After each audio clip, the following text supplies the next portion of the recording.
I'm back with I'm back with the Soul Crushing Tower Rush. I've done a bit of progress while I was off camera, but yeah, I'm just trying to do some stuff. Yeah, yeah, I'm just gonna be trying to go through this all again. I probably want to go into third person for this.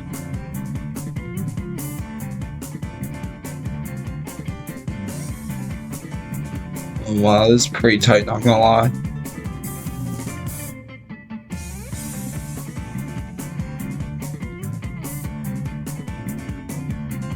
I can't remember it. It was this one. Nice. Wait, hold on. I'm dumb. Actually, also the music here is really nice, I'm gonna be honest.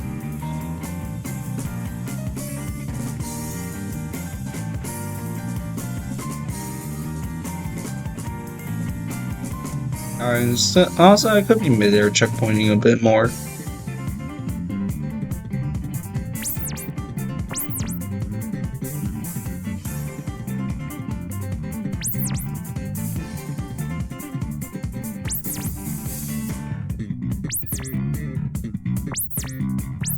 Nope.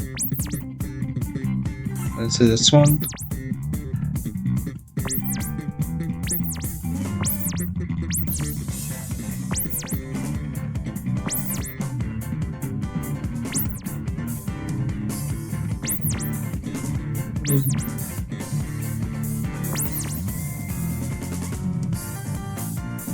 I wasn't.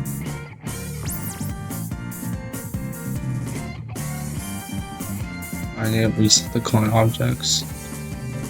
That was this one apparently. Okay, cool.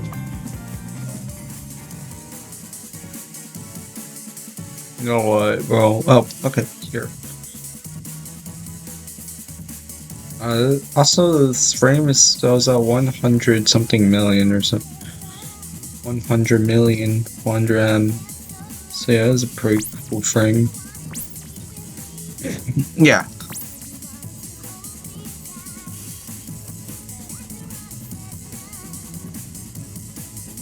Yep, let's just keep going.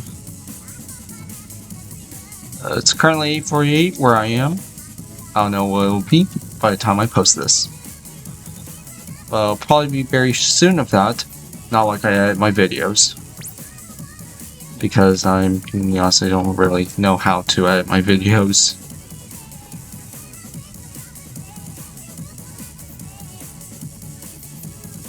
Maybe I could learn that someday.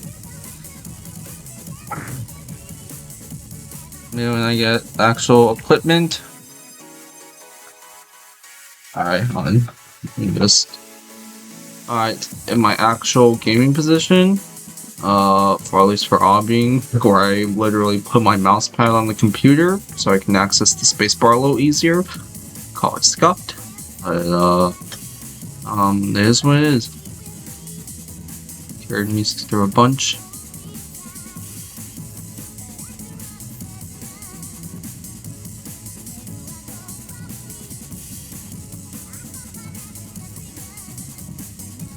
It's a good thing I'm not doing this legit, bro.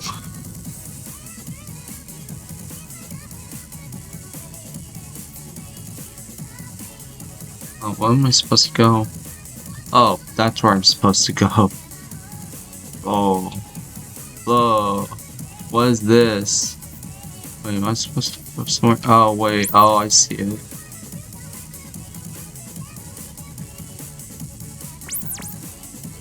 Okay, I see it.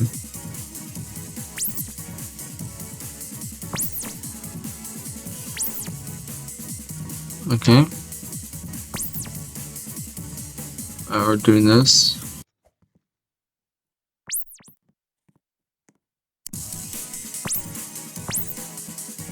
I know we have this thing. cool. Guess I'm not sure if I'm doing that right, but I just bounced real quick. Am I switching trust sides? I can just do that. Am I dumb or something? Alright. So, school's out for me. It's actually crazy. School's out. Is it really all? It's already over. School felt so fast.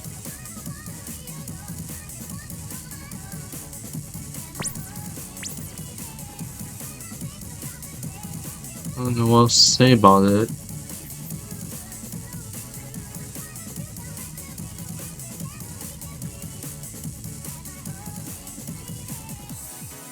Alright. Cool.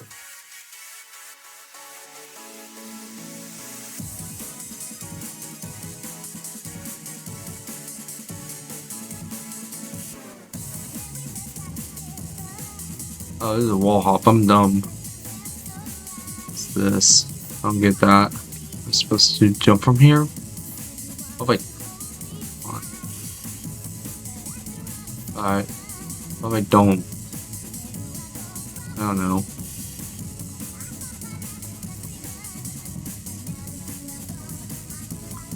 Okay. So let's just start graphics a bit. Oh, that's a lot of the tower. Oh boy.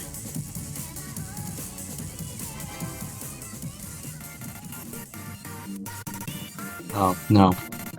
Wow.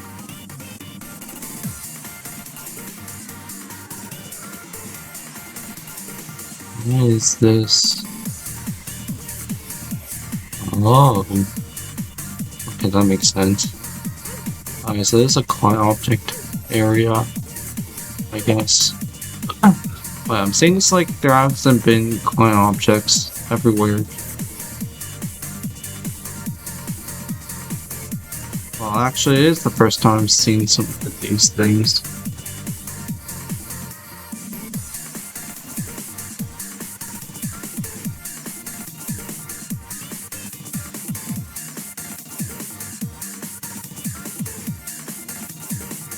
You want this? On. I don't think you can.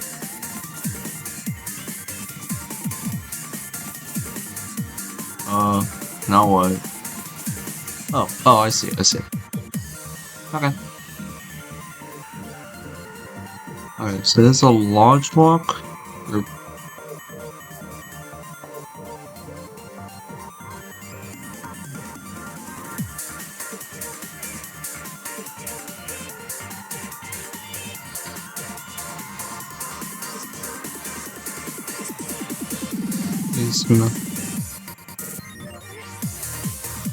Okay.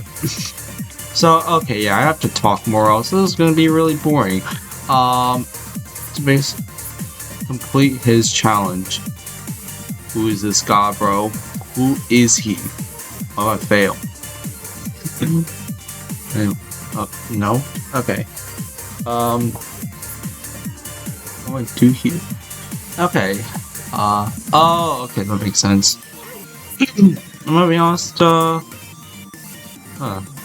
want to talk about why I'm like focused on this stuff. Basically, not basic. I'm like blanking out. Oh, gosh. You know what? While I bring up politics, very serious politics. Do I even know how to jump? No, it's a no jump section. No. Okay, so politics, lot has been going on with politics. You can never run out of politics. Yeah. And with politics, you can like, I don't know what I'm saying anymore. With politics, you can like, no, please. Oh my gosh.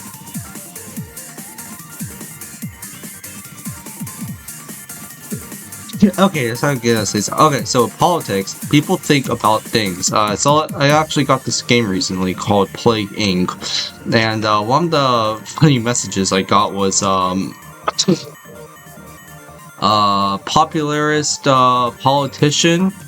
They get like their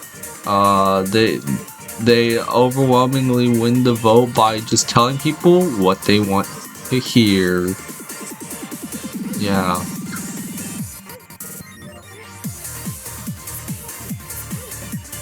This X pusher giving me so much trouble. Okay, there we go.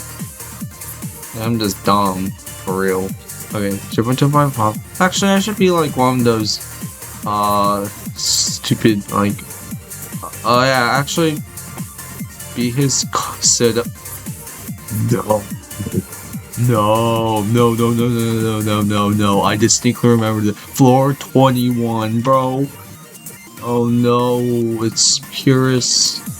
Ow, but wait, is this? I don't even know what. This is just really easy. Not gonna all the way. Of course. Oh yeah, I remember this area in purest hell. Okay, never mind. That was not as bad as I thought it would be. Do I like corner flip here? I actually forgot my corner flip key. Let me just check. Oh right, it was click. The nether break floor. Why? If you see an eye, Kilbrick's teleport you back here. Okay.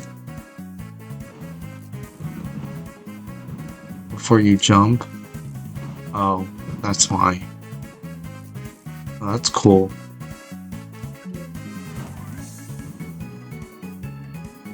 Oh. Alright, that's cool.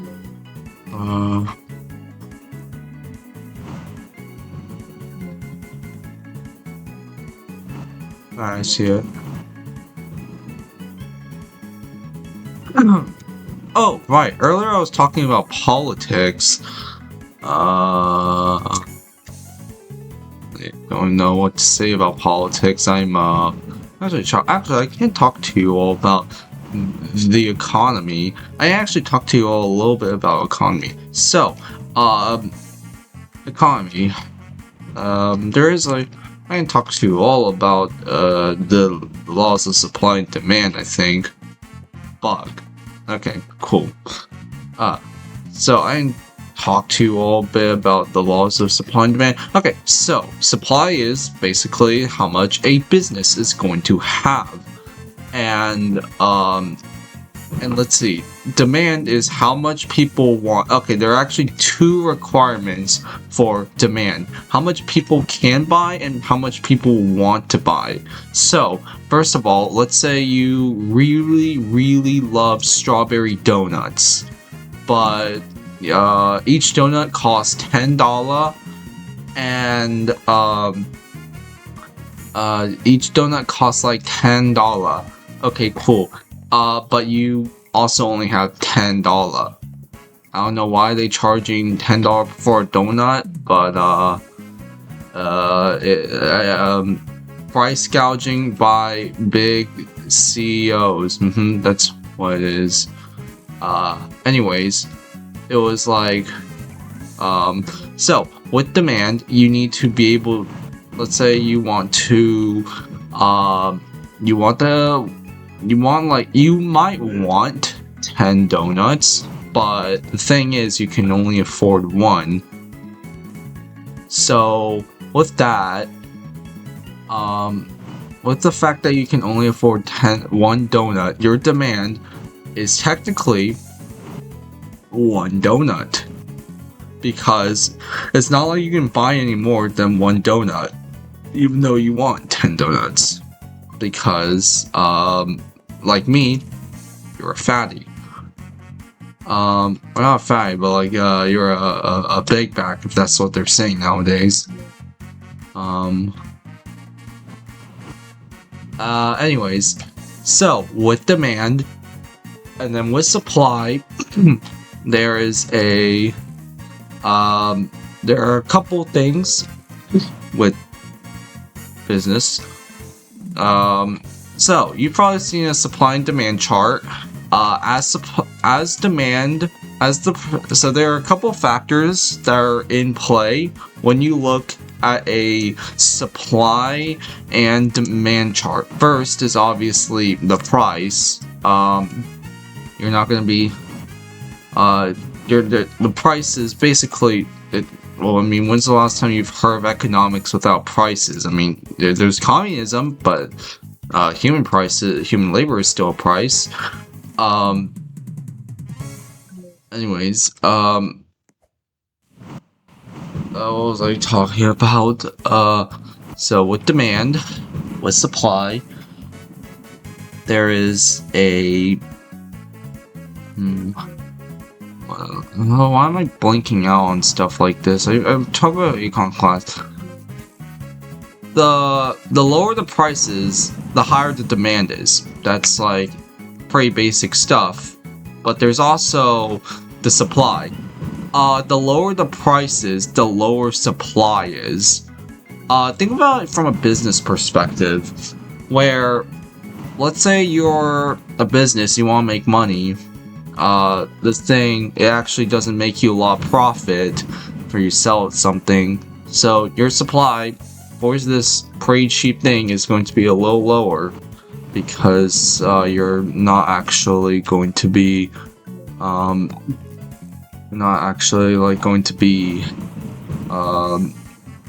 making the most money out of it. So like your supply, even if it is large, it's still going to be relatively lower compared to other things. And then with the demand, yeah, if you see something's low price, you're gonna want that thing that's low price. I mean, like, we want every opportunity we can get. And with that, what was I gonna say? Alright, with that, the whole thing kind of looks like an X. Okay, finally made this jump. The whole supply and demand chart, it kind of looks like an X. The further down you go along the supply and demand chart, the more expensive it is, or the higher the price. We can't exactly say expensive, it's just higher price. I mean, you might think, because like, actually, no, they kind of are expensive. I guess it's subjective. I mean, let's say if you're a rich person, $100 isn't exactly expensive, like a billionaire, but just someone with like a couple $100s in their name, that is expensive. So we're just gonna refer to it as high price. So with supply, there's going to be, so it looks like an X. Let's just say, so we just discussed about the pretty cheap stuff, or not the cheap stuff, the low price stuff. But what about when the price is a lot higher? Let's say the donut. Oh wait, I just realized there's another thing I forgot about demand. How much you want to buy? You have $100,000, but you want to buy $1. Okay, cool. Anyways, as I was saying, with the with this, I guess, let's say a business, they're charging $15 for lemonade. Let's say, even though the normal price is like maybe $7, we're charging double of that. Now, businesses, they're gonna want to sell a little more of that lemonade because it's so expensive. Or not, because the price is really high and they can make a lot of profit. And this is important.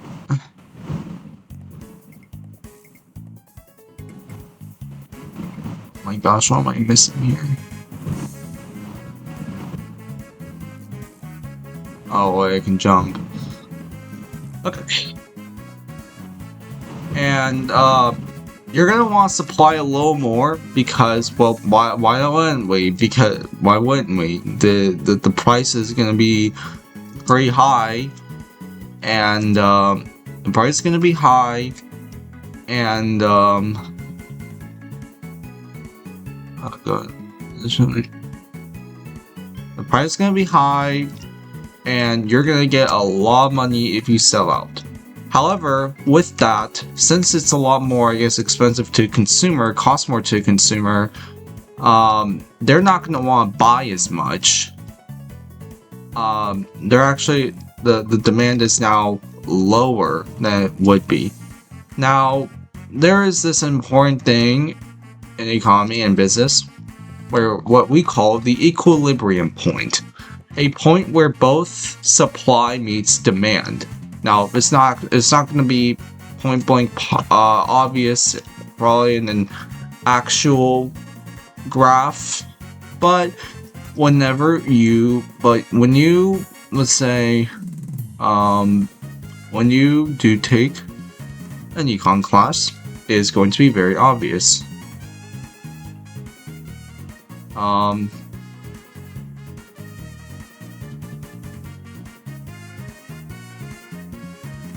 Now, what I will say is, what I am going to say is, the equilibrium, let's say is like, basically, you won't be undersupplied, nor will you be oversupplied. You won't be, and, at equilibrium, let's just say, in a perfect scenario, the price is $10, the supply is 15, and the demand is also 15. That is the equilibrium, because everyone, they want 10 bread or something, and the supply, they just so happen to have 10 bread, and this is good because, well, you're selling out, you don't have any, like, let's say, extras, and you make money, and the consumer is happy. So, equilibrium is ideally what you want. You're probably gonna need to analyze some graphs for that.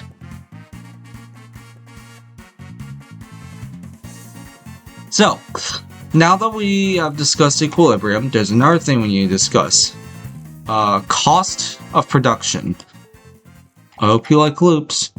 Anyways, we also need to discuss cost of production. So this is, it's pretty self-explanatory. It's how much it costs to make something. How much it, so let's say you're the lemonade stand. Let's say you sell a lemonade for $7, and you sell lemonade for $7, and however, it costs you like $3. It costs you $3 in total to actually make a lemonade. So, with this in mind, whenever you sell one lemonade, you sell for $7. You can't exactly say the profit is $7. Profit is actually going to be the price sold minus the cost of production. So the cost of production is 3, and the cost of production is 3, and the price you sold it for is 7. So that is in total a profit of $4. So that is just another thing I want to bring up. Let's see, what else can I talk about? Okay, so next we have the let's see, what else do we have next? I hope you like loops. Okay. Oh, what was I gonna say? Okay, so now that we have covered some basics, I feel like there was something I missed. Oh yeah, competition. So competition, at least in a capitalistic economy, is basically what it runs off of, or one of the things it runs off of. So competition, you've heard of it. You might say someone likes a little competition. Is basically the competing of I guess vendors or stores in a environment, not environment, in a, how I say it, in a economic environment. Now, for competition, the idea behind competition is that stores, they need your attention. In the end, you're the one with the money that they need. So stores need to give you a reason to buy from them. So when multiple stores exist, they're gonna try to win over their customers. So let's say they sell the same quality bread for $5. Now we as customers, we want to save money, or we want to look for a better product. So let's say we have 5 bakeries, 1, 2, 3, 4, and 5. And let's say bakery 4 makes a scientific breakthrough in how to make their bread taste the same while still while lowering the cost of production. All the bread they've been selling for is $5. I don't know why it costs less than the donut for $10, but it is what it is.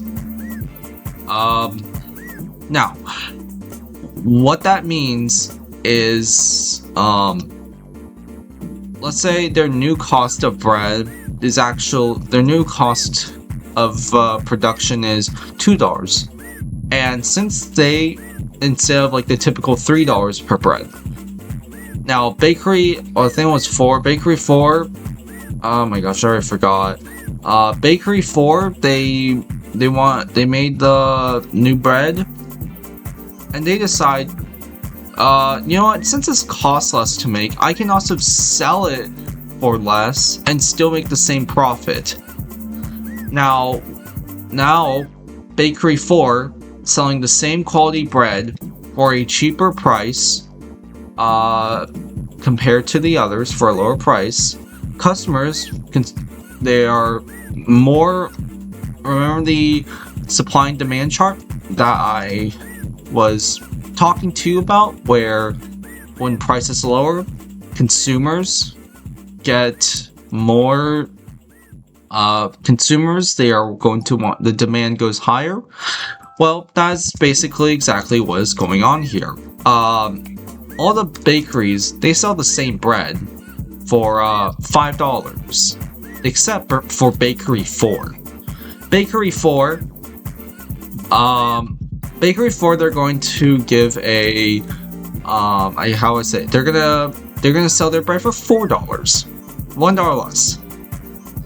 And now what this does, it makes Bakery 4 more appealing to all the other, to I guess all of the other, I guess, bakeries, or it makes them more appealing. I mean, you get the same bread but for cheaper. Who wouldn't want that? And so naturally, the customers, they're gonna compare prices, and they're gonna go to Bakery 4 because it's just cheaper. It's just less expensive. The price is lower. And now, the other bakeries, they can play the same game. They can play the same game of competition. And now, let's say Bakery 2, they actually make a breakthrough. And now their bread tastes so much better, much more rich and everything compared to the other bakeries. And they sell it, and they also make a breakthrough in cost production. Oh, hello, Dad. I'm just explaining economics in the video. Thank you, Dad. That was my dad. He's an amazing person.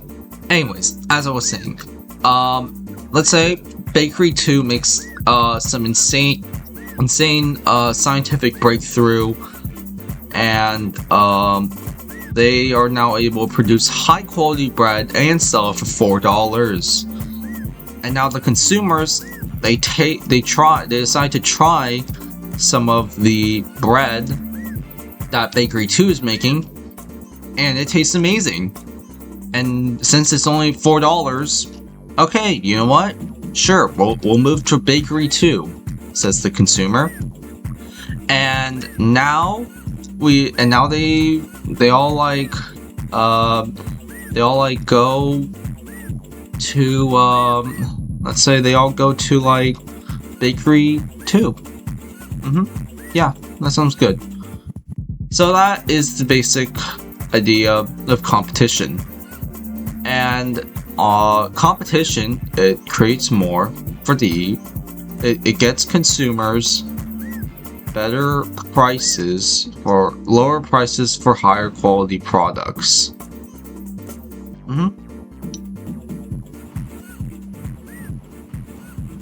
Alright, I don't know what to make this.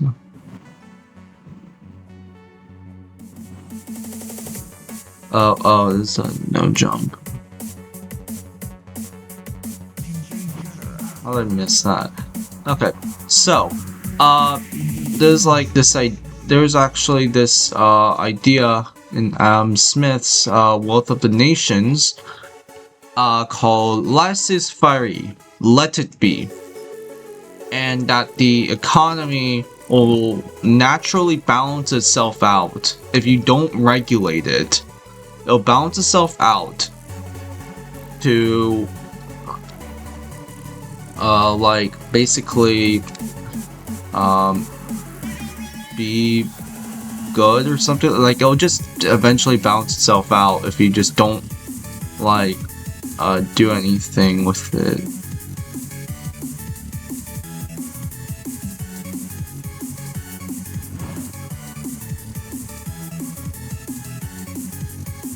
And I think there are a couple laws of economy according to Adam Smith, but I also forgot about them. And no, that's crazy.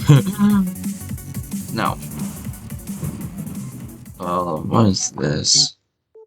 What is...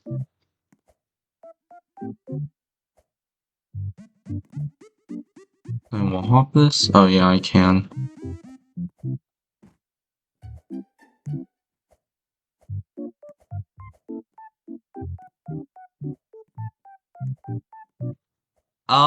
Let me see if there are any other economic concepts I can talk about.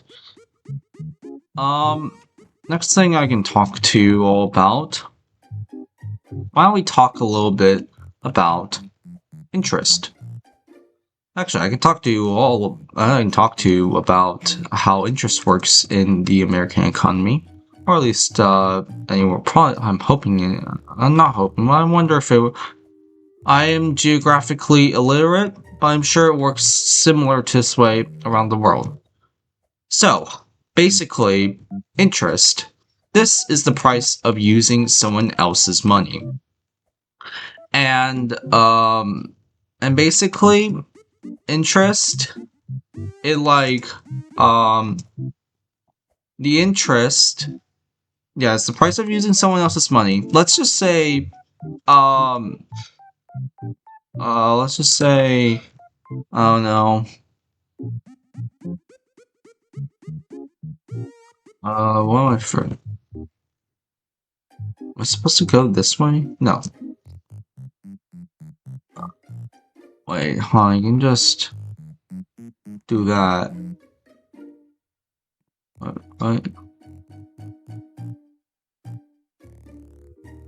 Okay, this has to be intentional. Okay, yeah, it was. So let's just say, Sam and John. Okay, so John needs, they need $500. Okay, Sam says okay. But Sam honestly needed that $500. And so even though she could have spent that $500 now, because money now is worth more than money tomorrow. Basically, Sam is going to charge interest to they're gonna charge interest to John. So let's just say, you know what, you owe me like, I don't know, $20. Hey, okay, John, I'll give you the $20. No, I'll give you the $500, but in return, you gotta pay me $520. Well, I mean, it's like, come on, I'm letting you, and Sam makes the argument, yeah, I'm letting you use my money, even though I'm letting you use my money, not your money, my money. So you're gonna need to pay interest for me, buddy. And now, okay, John agrees. And, John agrees to it all, and they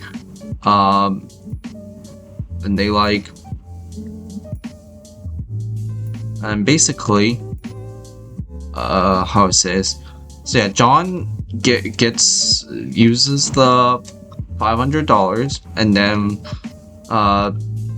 they get the money, and then they also pay it back. Now, this is, yeah, that is a basic idea of interest. Banks are basically operate on interest. It's like a really cool web, if I'm being honest, a really cool relationship. So whenever you go into whenever you make something like a say checking account or bank savings account, there's like a whole there's a bunch of savings account that I need to research, but whenever you make a savings account, you're gonna be you're wondering, oh yeah, what if you're gonna get they're gonna talk to you about your interest. And basically, there's a reason why you have interest on your savings account, instead of it taking away money, or not taking away money.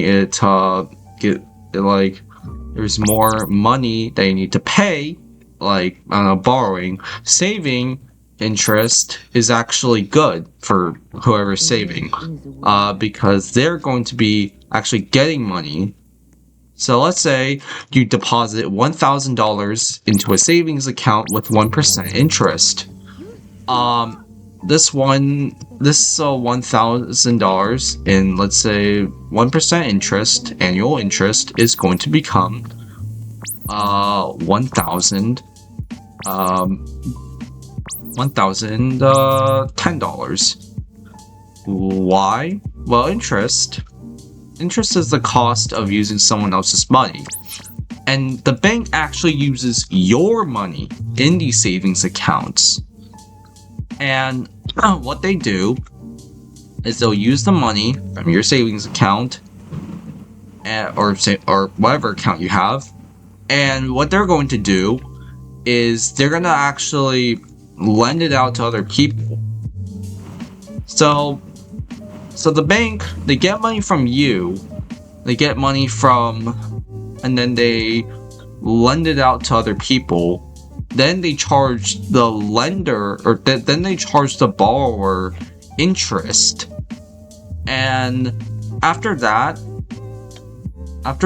they will basically, they're gonna take out money, probably from your account, and what they're gonna do now is, they're gonna give your money to someone else.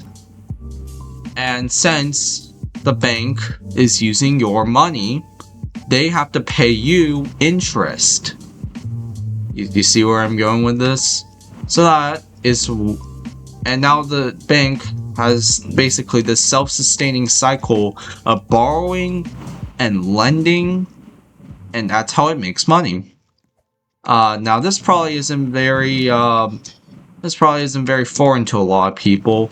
I'm probably saying the obvious, but I just enjoy talking about things like this. There are some people who really just don't know all these personal finance things. Next I can talk. I don't know if I could talk about credit scores. Credit scores, oh boy, oh boy. All you need to know is like credit scores. It's basically a measurement on how much how risky you are, or how trustworthy or risky you are. In investing, there's this thing called risk and reward, and the general consensus is that whenever investors take a high risk, they expect a high reward. So this is gonna something you're gonna probably learn later with something like stocks, or the investment pyramid. There's going to be this thing called whenever something is more volatile, that they are considered high risk.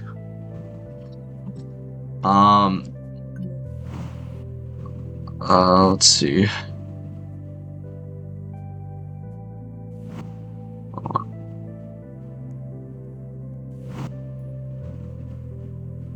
And with the high risk, they expect higher returns because you have a bit of a chance of just, losing your money.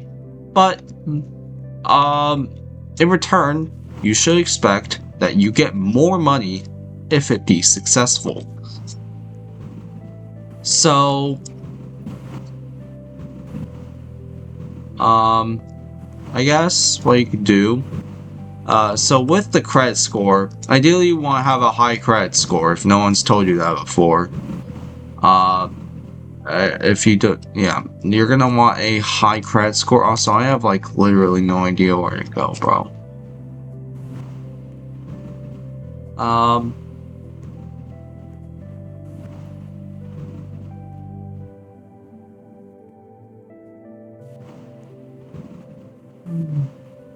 Okay, anyways, as I was saying, with the risk and reward thing,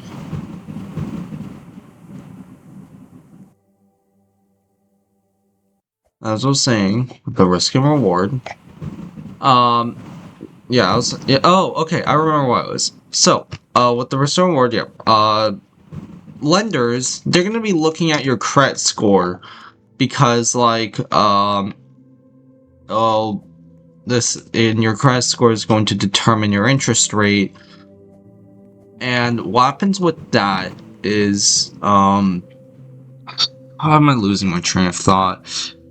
What happens with the credit score? Let's say you have a low credit score. You're technically a high risk. With credit score, you have a couple of missed payments, and you don't exactly. You also like to max out your credit cards a bit because you're a big spender. This is pretty high risk because this is pretty high risk to someone who is looking to lend. So what they're gonna do, they're gonna be charging you a lot more interest compared to if you were they're gonna be charging you a lot more interest compared to like if you were let's say I don't know, they're gonna be a lot more high risk compared to if you were, I don't know, a high credit score. Yeah, that's what I was gonna say. A high credit score. And now what that's going to do is what's that's going to do? Let's say the prime interest rate is 1%. You get a credit card, and let's say you want a credit card, and you have a credit score of like 300. Yeah, 300. And now, what's gonna happen is the prime interest rate is 1%, but you're really high risk because you missed a bunch of payments. So you know what? This lender, okay, yeah, sure, we'll give you the loan. We'll give you a credit card at 17% interest rate. That's right. Let's say you take out you spend $1,000. You need to pay $170 extra now, buddy. And it also can influence your ability to take out a loan, because loans, big money, imagine if you default where you just can't pay it back. That's like really bad.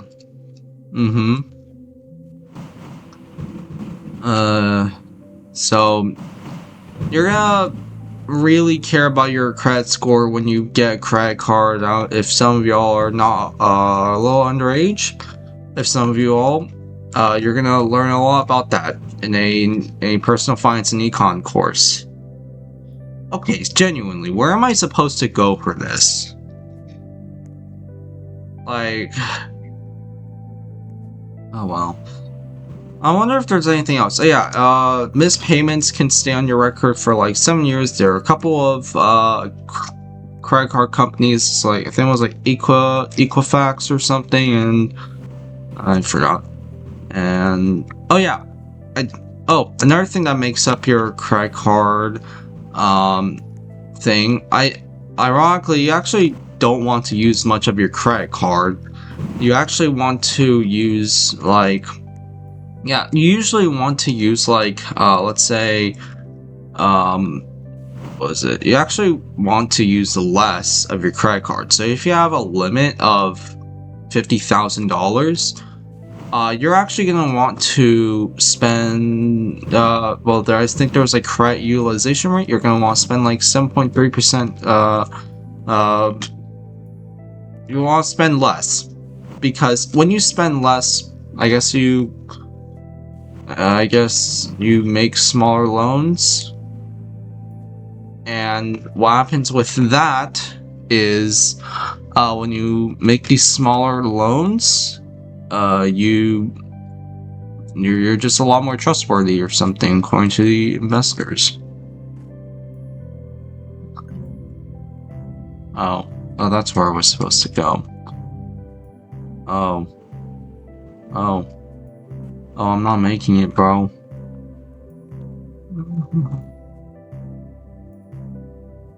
Okay, cool.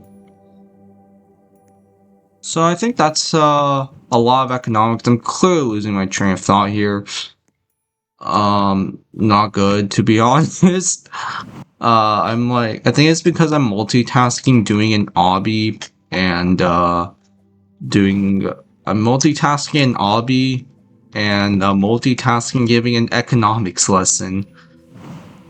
I really realized how much I yap and everything. I mean, I definitely use proper grammar and everything.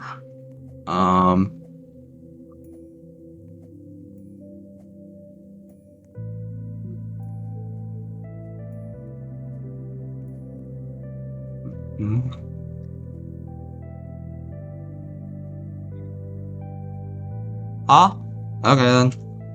Well, I'm gonna finish. I'm gonna see how far I can get, because I'm honestly getting tired. This is a really fun lesson, if I'm being honest.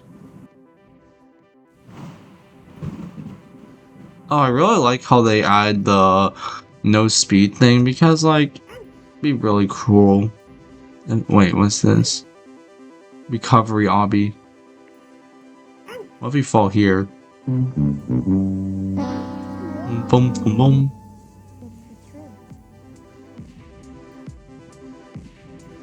Okay.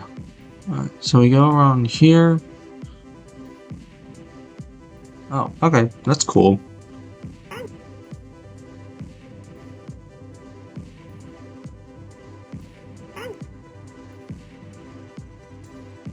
Alright, I'm gonna keep focusing on my obbies.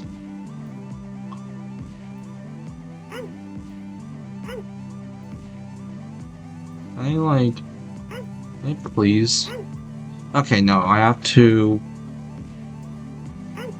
Oh. Okay, Dad. Alright, I'm gonna just see. I'm gonna make this jump. And,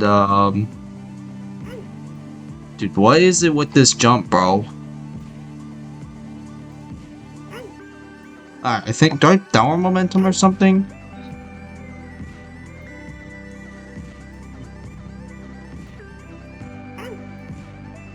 Ah.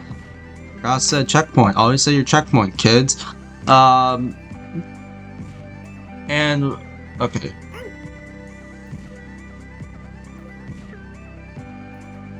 Okay, finally.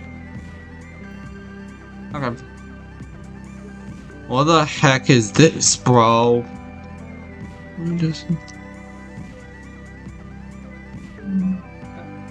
Okay. Well, I actually need to go eat breakfast. This is a long tower, bro. um. Yeah.